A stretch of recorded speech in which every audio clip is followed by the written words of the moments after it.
Hi. So இன்றைக்கி recipe என்னென்னா hotel style empty சால்னா எப்படி பண்ணுறதுன்னு பார்க்கலாம். அதுக்கு மெயின் இன்க்ரீடியன்ட் வந்து கடலை தான். ஸோ அதை ஃபஸ்ட்டு எடுத்து வச்சுக்கோங்க.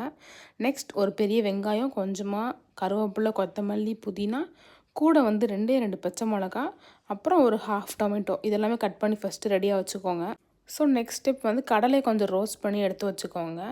அண்ட் பக்கத்தில் நான் வந்து தண்ணியில் கசகசா, சோம்பு, முந்திரி இது எல்லாமே ஒரு 15 மினிட்ஸ்க்கு வந்து சோக் பண்ணி வச்சுக்கேன். இது நல்ல ஒரு பேஸ்ட் மாதிரி கிடைக்கும். அண்ட் கொஞ்சமாக தேங்காய்.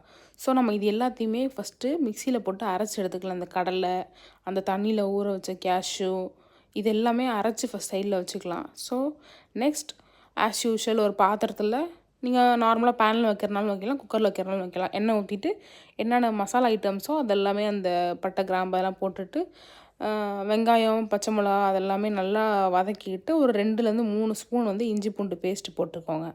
நெக்ஸ்ட்டு டொமேட்டோ ஆட் பண்ணிக்கோங்க. நல்லா வதங்கினதுக்கு அப்புறமா மஞ்சத்தூள், உப்பு இது 2யும் ஆட் பண்ணி நல்லா வதக்கிட்டு இது கூட வந்து மிளகாத்தூள், மல்லித்தூள், கரம் மசாலா, சிக்கன் மசாலா இது எல்லாமே ஆட் பண்ணிவிட்டு அந்த மசாலா ஸ்மெல் போனதுக்கப்புறமா நம்ம அரைச்சி வச்சுருக்க தேங்காய் பேஸ்ட்டு இது கூட ஆட் பண்ணிக்கலாம்.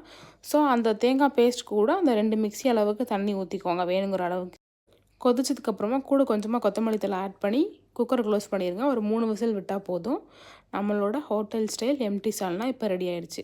செஞ்சு பார்த்துட்டு கமெண்ட்டில் எப்படி இருக்குன்னு சொல்லுங்கள். இது மாதிரி இன்னொரு விலாகில் பார்க்கலாம். பாய்.